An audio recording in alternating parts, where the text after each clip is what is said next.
싶어요. 한번 따라해 볼까요? 최고의 축복. 여러분, 우리는 많은 복을 누리면서 살고 있는 것 같습니다. 그 어느 때보다도 우리나라는 부흥기를 맞이했습니다. 참 좋은 세상을 살고 있다는 것이죠. 이제는 스마트폰이나 태블릿이 상용화되어 있습니다. 그리고 온갖 미디어가 현재 존재하고 있습니다. 뭐 넷플릭스든 유튜브든 여러 가지 플랫폼들이 있죠. 한 10여 년 전까지만 해도 내가 정말 보고 싶은 프로그램이나 또 TV쇼가 있다면은 반드시 TV 앞에 모여야만 했어요. 때로는 무엇을 볼지 결정하는 데에 있어서 서로 싸우기도 하고 다투기도 하던 광경이 자연스럽게 펼쳐지기도 했습니다. 하지만 이제는 그럴 필요가 없어요. 내가 원하는 시간에 내가 원하는 장소에서 내가 원하는 프로그램을 언제라도 시청을 할 수가 있습니다. 옛날에는 공부를 많이 해야 했어요. 책을 많이 읽어야 했어요. 그래야 많은 정보가 축적이 되어서 사회에 이바지를 할 수가 있었습니다. 그런데 요즘에는 공부할 필요가 있나 싶을 정도로 AI가 발달하고 있습니다. 모르는 게 있으면은 챗GPT와 같은 AI 프로그램에 질문만 하면은 내가 생각했던 것보다 더 풍성한, 그리고 다른 사람들이 말했던 모든 거짓 정보들을 걸러줘서 진또배기 정보를 주곤 하니까 뭐 이젠 더 이상 공부 열심히 해야 되나 싶을 정도로 사람들은 많은 혜택을 누리고 있습니다. 그래서 외국어를 공부할 필요성도 점점 없어지는 것 같아요. 옛날에는 열심히 단어를 외우고 외국어 공부를 해서 해외에 나아가 정말 그 모국어로 주문도 하고 호텔도 잡고 여행도 다니는 것이 다반사였는데, 요즘에는 스마트폰에 있는 어플만 사용하면은 실시간으로 통번역을 해줘요. 내가 한국말로 말하면은 자연스럽게 자동으로 그 스마트폰에서 번역을 해서 그 나라 언어로 말을 해주기도 하고, 또 그 사람이 말하는 것을 수음하여서 또 우리나라 말로 번역도 해주니까 의사소통도 전 세계 어딜 가더라도 자유로운 시대가 열렸습니다. 의료기술은 어떻습니까? 30년 전까지만 해도요, 암 완치율이 40%였어요. 40%.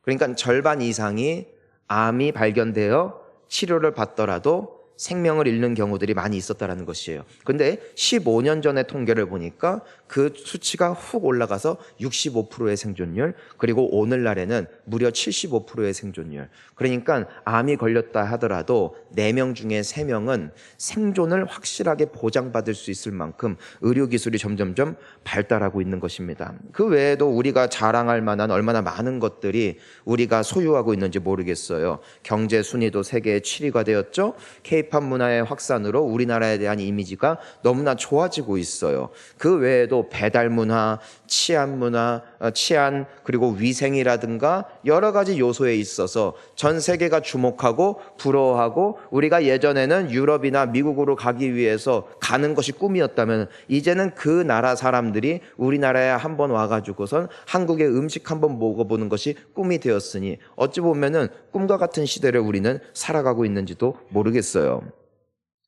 하지만 성경을 보면은요, 인류가 아무리 발달을 하고 의료기술이 좋아지고 모든 혜택을 누리고 모든 행복을 다 소유할 수 있을 것 같다 할지라도 결코 넘어가지 못하는 한 가지 문제를 우리에게 제기하고 있습니다. 그건 다름 아닌 죽음이에요.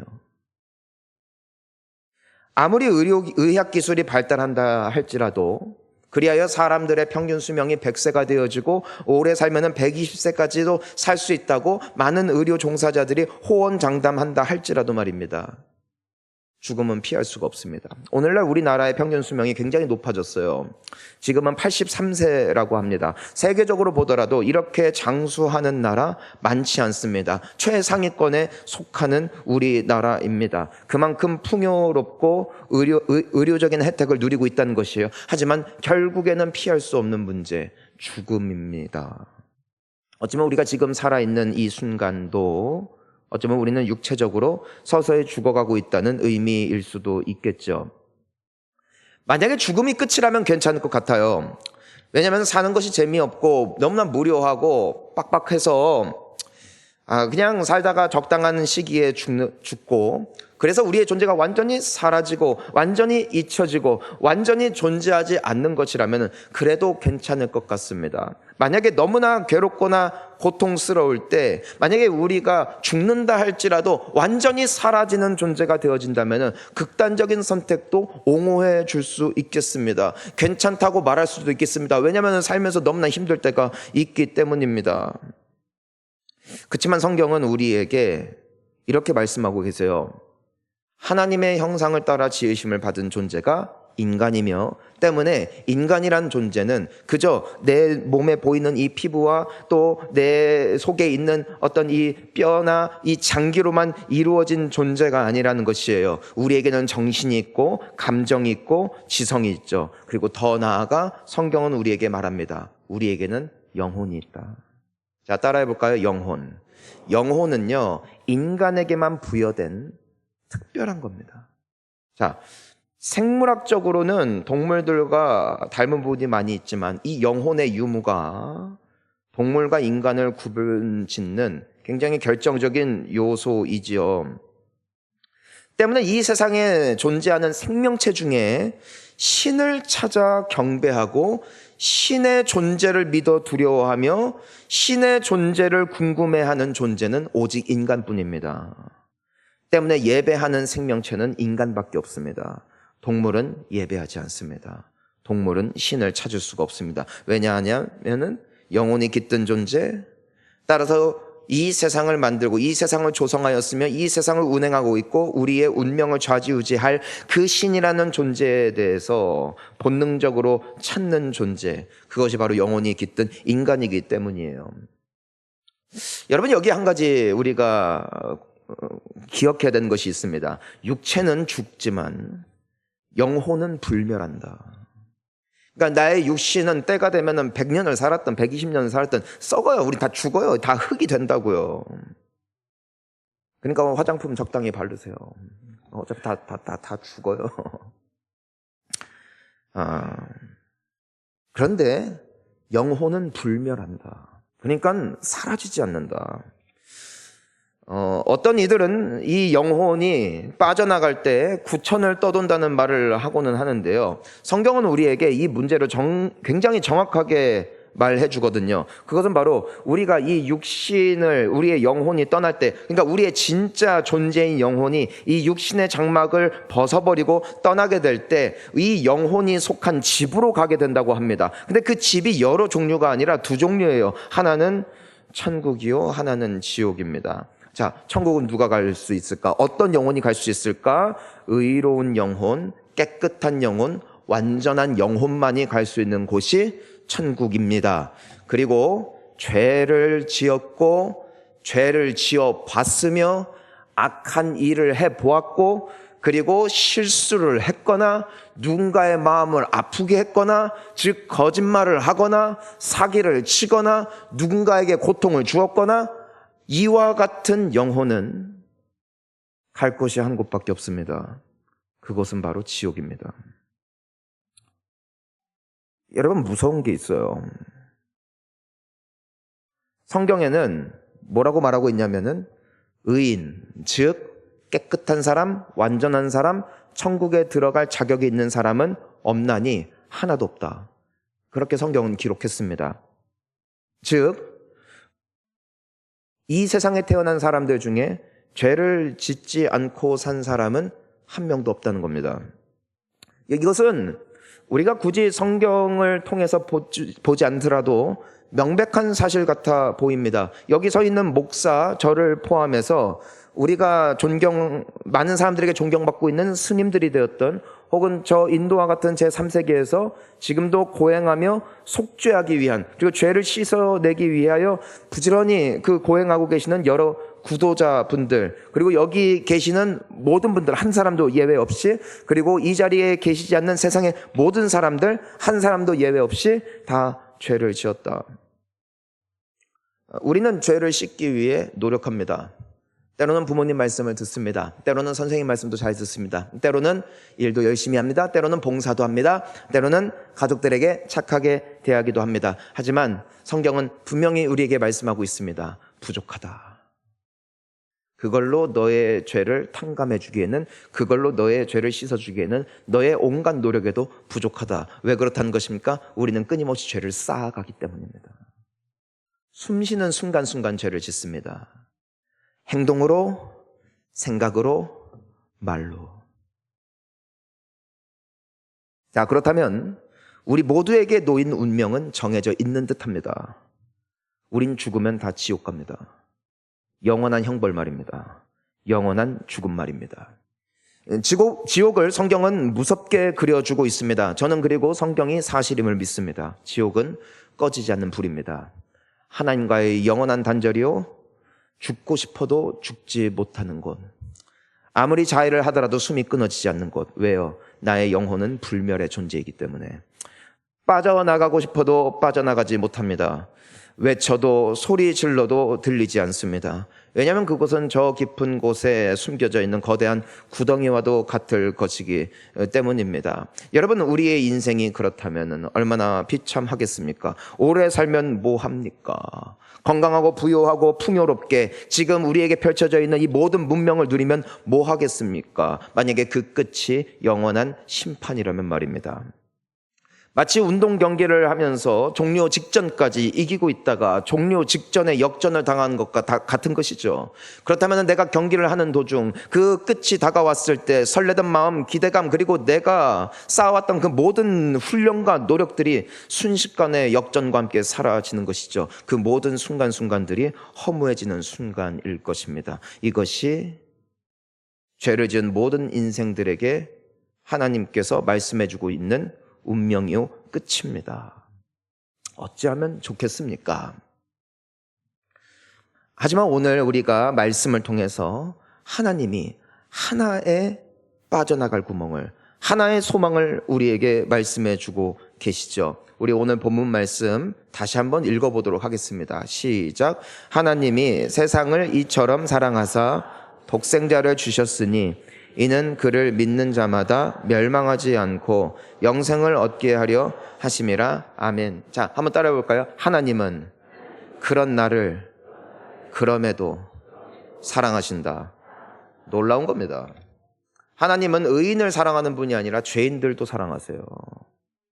예수님은 건강한 자, 깨끗한 자를 위해서 오신 분이 아니라 죄가 많고 허물이 많은 자들을 위해서 이 땅에 오셨다고 하고 있어요. 하나님은요, 여러분들이 지금까지 어떻게 살아왔건, 어떤 짓을 했던, 어떤 인생을 지금까지 살아왔던 간에 상관없이 그분은 여러분을 너무너무 사랑하십니다. 여러분 중에 한 사람도 예외 없이 지옥 가기를 원치 않으십니다. 여러분 모두를 살리기를 원하시고, 여러분 모두를 구원하기를 원하시고, 여러분 모두를 천국으로 인도하기를 누구보다도 원하시는 분이 하나님이십니다. 그래서 성경은 하나님을 이렇게 정의합니다. 하나님은 사랑이시다. 인간은 조건적인 사랑이에요. 뭔가 좋은 일을 하고 착한 일을 할 때에 사랑을 주는 것이 인간의 존재예요. 그동안 나에게 잘해줬기 때문에, 그동안 나에게 선의를 베풀어줬기 때문에 그에 따른 보답을 하는 것이 인간의 본능이라고요. 하지만 하나님께만 있는 사랑을 성경은 말하고 있습니다. 그것은 바로 무조건 사랑이에요. 조건이 없다. 조건이 없다. 하나님은 너무나 살리고 싶은데 문제가 있다고요. 왜요? 천국은 깨끗한 사람만 가잖아요. 죄가 없는 사람만 가잖아요. 그 죄를 씻을 길이 없잖아요. 그래서 이 말씀을 보십시오. 세상을 너무나 사랑하셔서 하나님이 하나의 중대한 결정을 하십니다. 그것이 바로 독생자를 주셨다. 독생자, 즉 하나님께 있는 하나밖에 없는 아들, 그분의 이름을 여러분들에게 소개합니다. 그분이 바로 예수님입니다. 독생자 예수께서 하나님이심에도 이 땅에 오셨습니다. 하나님이 너무나 사랑하셔서 그분이 오셔야만 했습니다. 왜 그분이 오셔야만 했을까? 이유는 하나입니다. 성경은 이렇게 말합니다. 죄의 삭은 죽음이다. 죄에 대한 형벌은 죽음이다. 때문에 우리의 육신이 죽을 뿐 아니라 우리의 영혼은 불멸의 지옥으로 떨어지게 되는 것이죠. 하지만 그 죄의 값을 누군가가 대신 치러준다면, 그러니까 내가 죽어야 되고 내가 저주받아야 되고 내가 영원히 벌을 받아야 될 텐데 그 형벌을 누군가가 대신 받아준다면 비록 죄는 내가 지었지만 그 누군가가 대신 그 죄의 값을 치러줬기 때문에 나는 그 벌을 받지 않아도 되는 것이죠. 마치 내가 누군가에게 빚을 졌는데 1,000만 원의 빚을 졌는데 갚을 능력이 없어 시달리고 있는데 나의 부모님이 혹은 나를 정말로 사랑하는 누군가가 그 빚을 1,000만 원을 대신 갚아준다면 내가 빚을 졌지만 내가 그 빚을 갚을 필요가 없어지는 거예요. 왜냐하면 그 사람이 대신 해줬기 때문입니다. 세상에 수많은 사람들이 다 죄를 지었어요. 하지만 그 죄의 값을 대신 치르고 따라서 내가 죽어야 할 죽음, 내가 받아야 할 모든 저주, 내가 받아야 할 모든 형벌을 대신 담당하시기 위해서 이 땅에 오신 분, 그분이 예수님입니다. 우리는 예수님이 십자가에 달려 죽으셨다는 것을 들었습니다. 왜 죽으셨는가? 나의 죄 때문에. 나의 죄의 값을 대신 치르셨던 그 현장이 바로 십자가였으며 그분의 피 흘리심과 그분의 죽으심으로 말미암아 그분을 믿는 자, 그분을 영접하는 자, 그 모든 사람들의 죄를 하나님이 깨끗하게 씻어주시겠다고 약속하셨습니다. 따라서 독생자를 주셨으니 이는 그를 믿는 자마다 어찌하지 않고 멸망하지 않고 즉 지옥 떨어지지 않고 저주받지 않고 저 어둠 속에 빠지지 않고 무엇을 얻게 한다? 영생을 얻게 한다. 자, 따라할까요? 영생. 영생이 무슨 뜻이냐면은 영원한 생명이에요. 구원을 말하는 거예요. 천국을 말하는 거예요. 아무리 내가 인생을 살아가면서 항상 패배하던 인생이었다 할지라도 극적인 순간에 역전을 하여 그 경기를 이긴다면은 축구 경기를 비유로 했을 때 89분 동안 절망 가운데 있었다 할지라도 그 막바지에 가장 큰 기쁨이 오는 것이에요. 역전하는 은혜, 역전하는 인생, 결국에는 나의 제한적인 삶 이후에 영원한 생명, 영원한 안식, 영원한 천국으로 인도하실 수 있는 유일한 답은 오직 하나님이 보내신 독생자 예수 그리스도를 믿는 것밖에 없다는 거예요. 믿는 것밖에. 여러분, 그렇다면은 예수님을 어떻게 믿을까? 난 안 믿어지는데. 난 지금 모든 게 의아한데 우리 요한복음 1장 12절 말씀 우리 한 번만 같이 읽어봅시다. 시작. 영접하는 자 곧 그 이름을 믿는 자들에게는 하나님의 자녀가 되는 권세를 주셨으니 예수님을 믿는다는 건요 단순한 거예요. 그 예수님을 나의 구원자, 나의 하나님, 내 인생을 이끌어갈 주인이요 내 인생을 책임질 보호자로 그분을 여러분들의 삶 가운데 초청한다면, 영접한다면 그것이 곧 예수를 믿는 것이요 그들은 하나님의 자녀가 될 것입니다. 즉 용서를 받을 것입니다. 죄가 깨끗하게 씻어집니다. 나는 죄를 지었지만 예수를 믿어 영접함으로 예수님이 죽으셨던 그 십자가가 나에게도 적용이 돼요. 죄는 내가 지었는데 벌은 예수가 받았고 따라서 나는 더 이상 형벌이 없는 영원한 천국의 백성이 되는 것. 이것이 바로 우리가 예수를 믿는 이유고 그것이 바로 우리가 교회를 다니는 이유이며 그것이 바로 오늘 처음 교회에 오신 모든 분들께 예수님을 소개하고 싶은 마음입니다. 우리 오늘 오신 모든 분들, 저는 여러분들 중에 혹시라도 오늘 말씀이 들리거나 오늘 말씀이 이해가 되거나 혹은 천국과 지옥의 이 운명이 여러분들 가운데 인식이 된다면 오늘 여러분들이 이 예수님을 꼭 영접하셨으면 좋겠습니다. 그래서 이 세상을 사는 동안에도 복을 받으셨으면 좋겠고, 힘든 인생길이 끝나더라도 영원한 축복이 있는 천국 가셨으면 좋겠고, 하나님께서 책임지시고 인도하시는 남은 인생 되실 수 있기를 저는 간절히 소망합니다. 그래서 오늘 여러분들을 초대한 것입니다. 여러분들 교회에 너무 잘 오셨습니다. 그리고 오늘 들은 이 말씀, 오늘 들은 이 영생의 이야기 절대로 흘려듣지 마시고 꼭 이 오늘 계기로 예수님 믿으셔서 천국 백성으로 남은 인생 복 받으시기를 예수님의 이름으로 축원합니다. 우리 함께 기도하시겠습니다.